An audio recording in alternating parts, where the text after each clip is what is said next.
Good afternoon. Welcome to On the Sofa with Rouge. Today, with the Specialist Medical Clinic and the GibMed Hospital, we've got Dr. David Dearden here today, and I'm going to ask him some questions, put him under pressure a little bit, see what he has to tell us about this amazing, amazing establishment right in the heart of the community in Main Street. So, David, thank you so much for joining me. It's a pleasure to have you here today. Well, it's nice for me to be here and see pleasure to have you here, Ruth. These amazing installations that you've got. Thank you. Thank you very I want much. everyone to hear what you have set up here and what is going on and what you plan to offer the community, really. So I'd like to start, if you don't mind, at the very beginning. So when is the right time to start a business like the Specialist Medical Clinic? I mean, you were a doctor at the GHA. This is how you started life in Gib, yeah? I initially started, started working at the Naval Hospital. Okay. And I came over to do some locum work at the old Naval Hospital up in the South District, and then PRMC, and then I got a job at the GHA, and so that's how I started in Gib, and then I moved into the private sector. Okay, and then what made you move into the private sector? I thought there was a need. There was a need for. There was a need for specialist care in the private sector. Several years ago, when the hospital moved from the old site in Hospital Hill to the new site next to Morrison's, private practice was taken out of the hospital in those days by previous Chief Minister Sir Peter Caruana, and I was a consultant surgeon. I'm a surgeon, and there was nowhere to do private practice, and there was nowhere to really see people apart from College Clinic, which, as you all know, has been here for many years. It's the one we look up to as the longest established, probably the longest established clinic in Gibraltar, and we have a great working relationship. But they were very focused on primary care and general practice. And as a surgeon, I wanted to have more of a hospital specialist type feel. And so we opened up the Specialist Medical Clinic downstairs in 2008.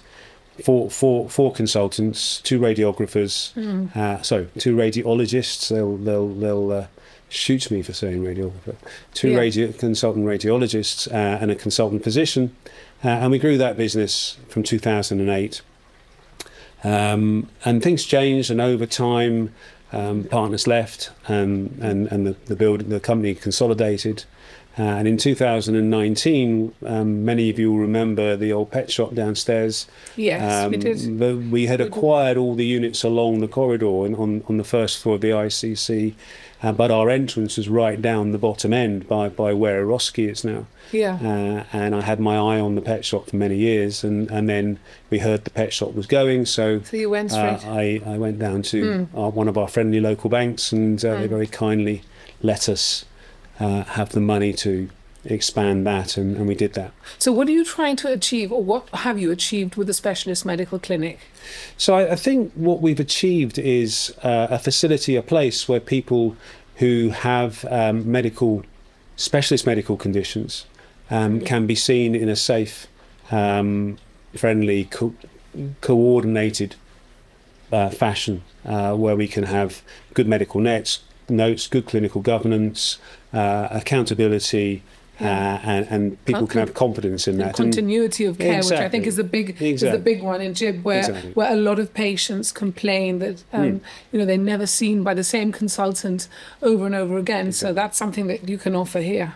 And I think, to be fair, I think College Clinic did the same. They moved with us a bit, and we then sort of we stole some of their ideas, and we brought general practitioners in because we needed that backup within the primary care bit, and it grew and it developed, and the company got a good reputation, and we found ourselves basically running out of space. Every couple of years we would expand a little bit, and then we'd run out of space. Then so we had 1 unit in the ICC, then we got 2 units, then we had 3 units, then we had 4 units. So really the community supported you. I mean, you did have patients coming to see you. Absolutely. This business wouldn't be here if it wasn't for the support of the community. And that tells me there's a demand and there's a need. And why is that? My view is that choice is essential, that people have choice. I think currently the situation for people who are ill and they seek to go down the private route, they have to go to Spain for all their diagnostics, for their interventions, for their surgery, and that's not the easiest thing for many people to do. I mean, in Gibraltar, many people are bilingual, and that means that people are quite comfortable conversing in Spanish. But they're a long way from home. Yeah. So they're up the coast. It might be just across in Estepona or in Palmones. But alternatively, it might be as far away as Benalmádena or Pamplona even, in the Spanish area or back in the UK. So a lot of my patients were not keen to do that. Those that couldn't speak Spanish found it quite worrying being in a Spanish environment. And as a consequence, I, as a surgeon, would have to go to Spain to operate. So I'd spend, the whole of my Thursdays up in Spain operating, and then I would come back, and then the next day I would go back the next day to see the patients, to discharge them. Yeah. If there was a problem, we'd have to go back for 2 or 3 days. Some people who had longer operations, I was going up and down to Spain every day for a week, and that's quite exhausting. And also for me, mentally, knowing I've got a patient in Spain, it meant I was stressed, and at times that can roll over into other things. Of course. So it was clear to me has been clear to me for many years, if it was ever possible to create those facilities locally, then I should try and do it. So do you have a strong team behind you to be able to do that? I've got the best team. I've got a brilliant team. Yeah, how do you choose people to help you along the way? So I have one member of staff who's been with me since the very beginning. Yeah. Karen Bolt has been with me since we started the clinic, and she's been an absolute stalwart behind the business, and has grown the business with me. As the sort of general manager, I call her really. We've now made her our chief operating. What do we call her? We call her chief of staff. That's what we call her. Call her our chief of staff, and that means she basically has knowledge of everything. Yeah. And as a consequence, she's a valuable resource in all departments, whether it be administration, whether it be finance, whether it be billing, whether it be patient care. She knows about everything because she's been here from the very beginning. And she's seen it grow. Exactly. Yeah. And from a working point of view, she probably knows more about the detail of the business than I do. She's an absolute stickler for quality. She's a stickler for standards, and doing things right. And that I think has been a major part of our success. We've now got our own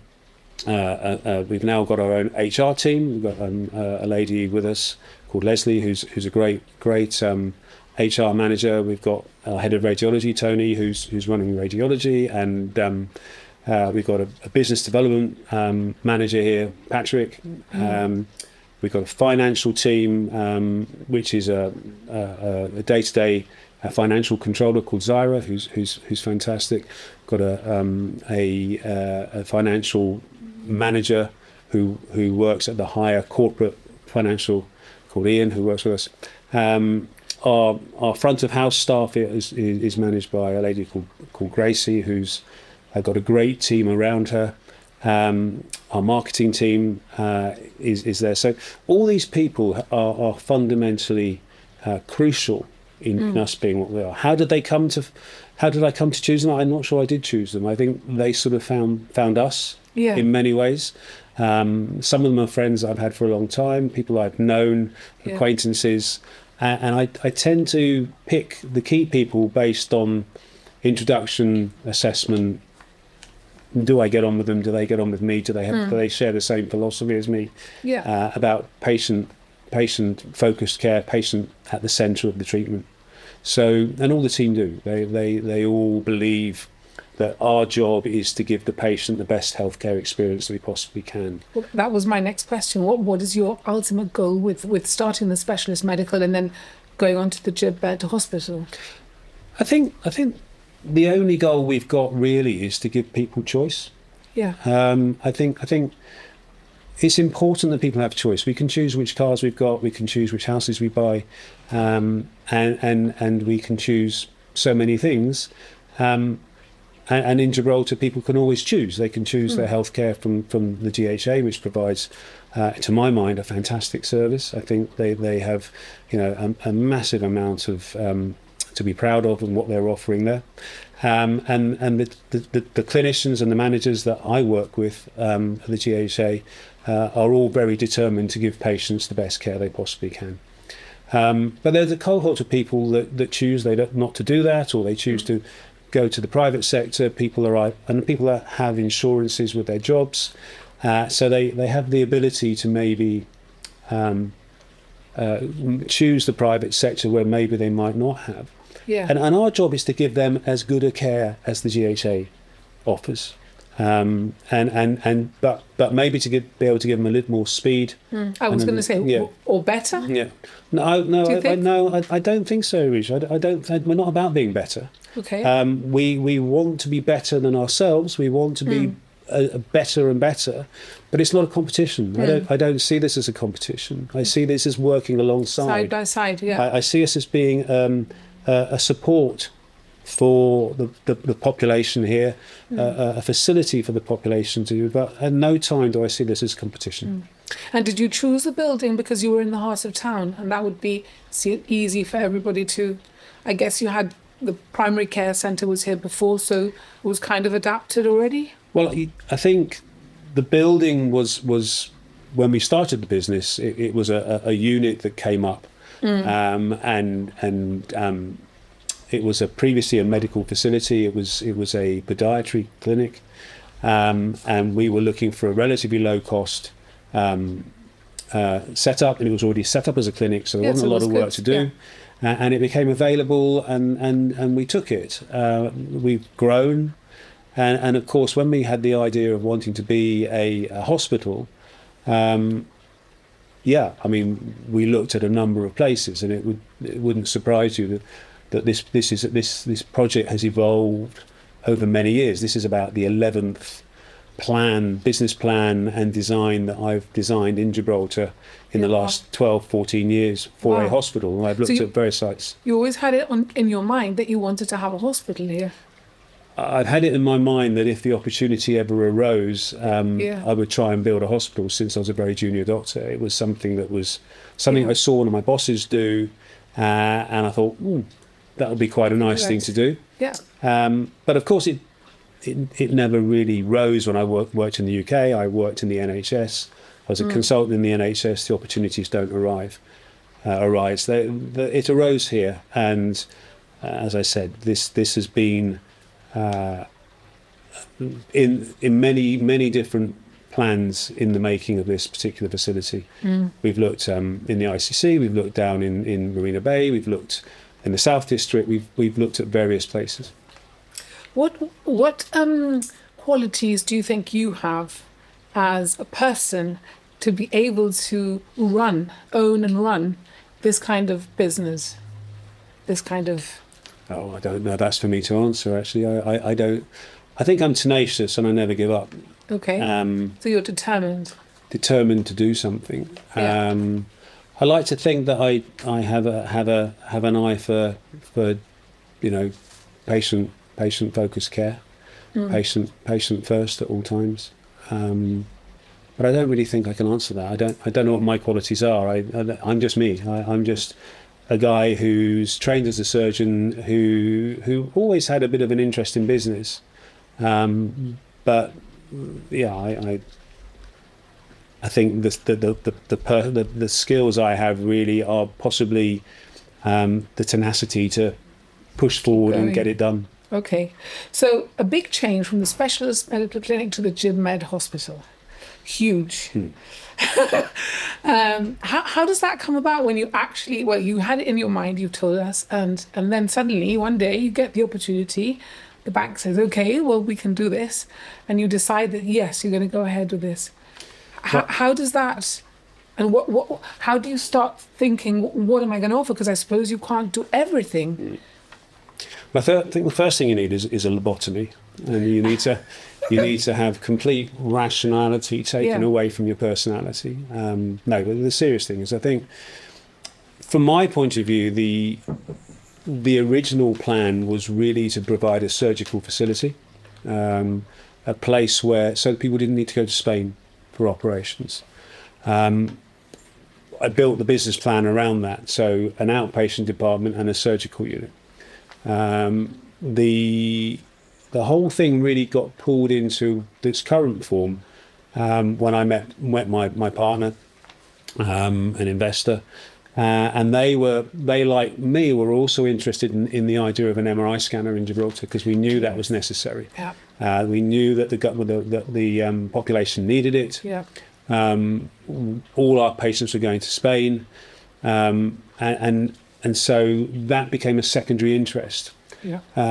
But I was backed to do that as well. So amazing. So we were looking for a place to do the whole thing.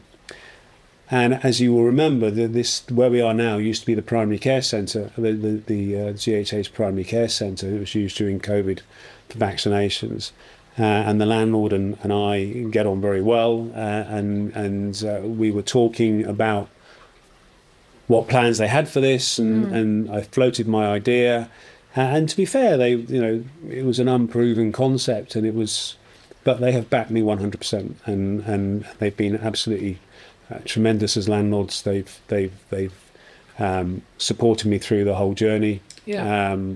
They've put up with me asking to knock their building around a bit and do things. I live around the corner, and I actually saw the scanners arrive the night the scanners, because it was in the evening, yes, obviously. It was, yes. And these massive, took up the whole width of Main Street, came up the wrong way. Yes. And I thought, what on earth is this? And then we realised that it was the new scanner. Tell me about the scanner. I mean...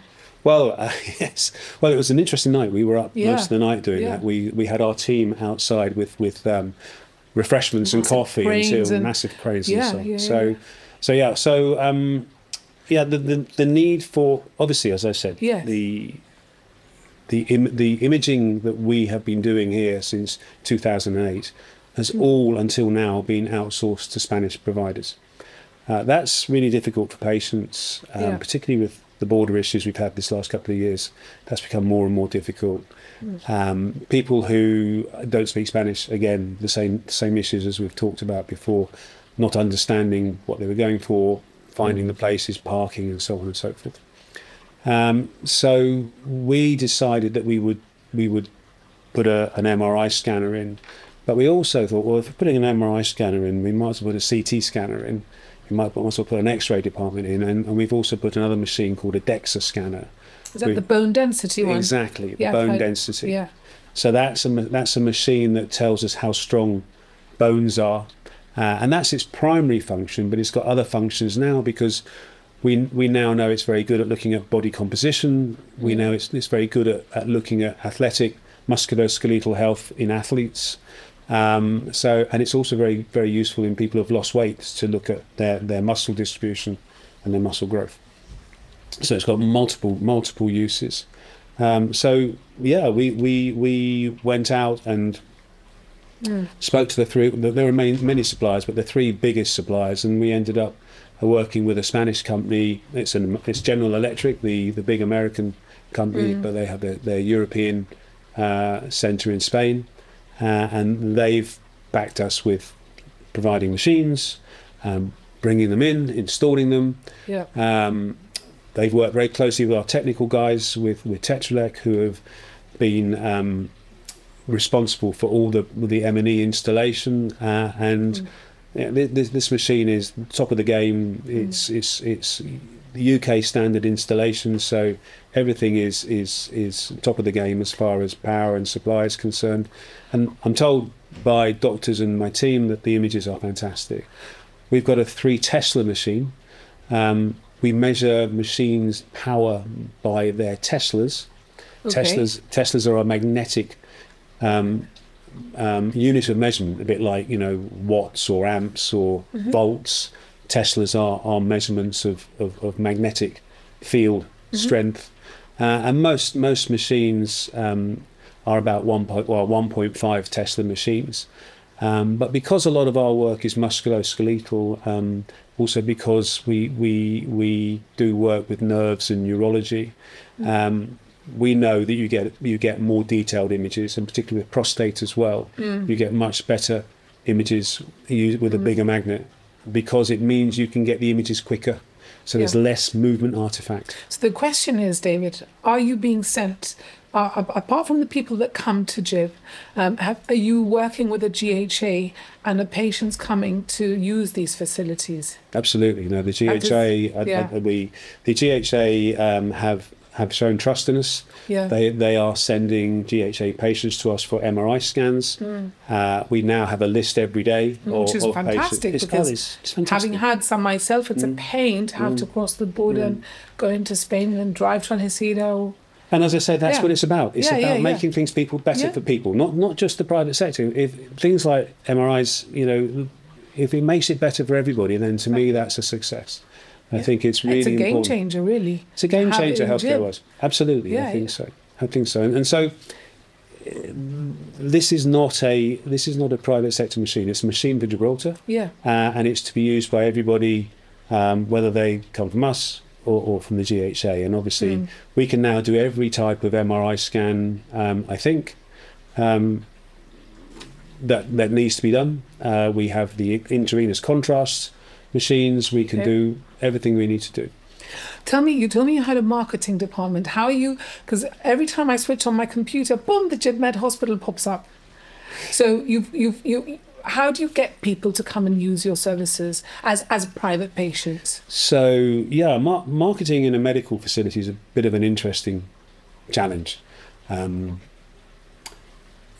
If you have a restaurant or a clothes shop or a shoe shop or whatever, you can put your adverts up and people will come down to have a meal or buy some clothes or whatever. But of course, with us, we can advertise it, but people aren't going to come to us if they're well. They're only going to come to us if they're ill or they need help.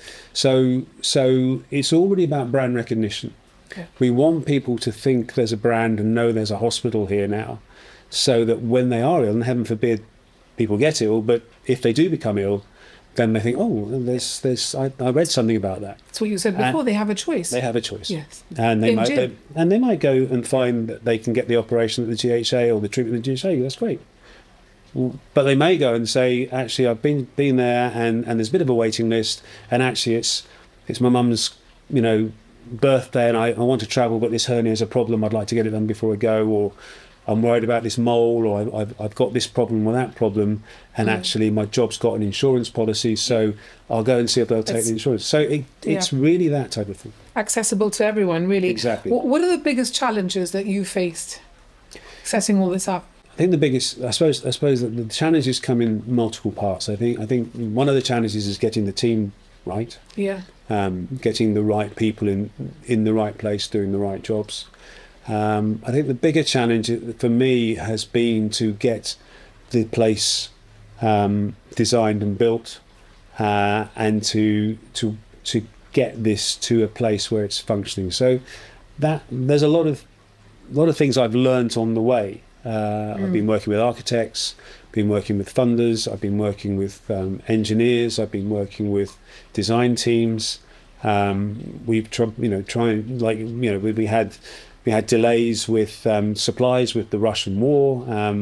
We've had prices have gone up everywhere because the cost of raw materials have gone up, and all those things have been an extremely bumpy ride. Yeah. Which those who are more hardened than me in the industry have taken much better than me, and you're new to it. I'm new to it. I'm a baby developer type person. Yeah, but you've learnt a lot. I've learnt an awful lot, and I've made mistakes. Of course, I've made mistakes, but hopefully, I've got more right than I've got wrong. Okay, and what keeps your staff here? I think we've got a really happy working environment. I think they like working in this facility. I think they're very excited about what we're doing. I think they're very excited to be part of something new. We've got a tremendous HR department who keep morale going and boost morale, and we've got a great team of managers who support the team. We had our summer party just last week. We had most people there dressed as a piece of fruit.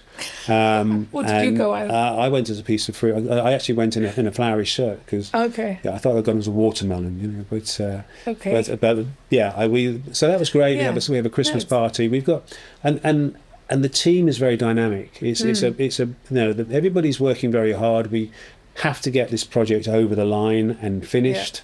There's a bit more work to be done in the operating theatre. So at the moment, everybody's under a lot of pressure because we're trying to push the revenue up, we're trying to push the number of clients up, we're trying to get the brand known. All these things are moving parts in a big machine of the project. Yeah. And I think that brings its own stress. But I come in every morning and people are smiling and people seem to be enjoying what they're doing. The team work together. They support each other. The nursing team, the administration team, the radiology team, the management team, and I think it goes because they make it go. Okay. I think that's the point. So you mentioned getting over the line. So tell us what is next, because you're in the middle of this huge hospital, operating theatres. So I don't want to say too much because we are going to do an episode just on the theatres so people really understand what you're building. But just if you can just tell us a little about what you're trying to achieve. So what we want to do is, we are creating a part of the hospital down the other end with a couple of operating theatres, which will allow us to do probably 85% of the operations that anybody might want to do, 90% maybe. We're aiming at people who need smaller day case, short stay type procedures. We're not going to be doing big brain surgery, nothing like that. But we will. The vast majority of cases can be done. So in the field of general surgery, plastic surgery, ear, nose and throat surgery, etc., etc. We've also got some bedrooms, which means that if people need to stay overnight.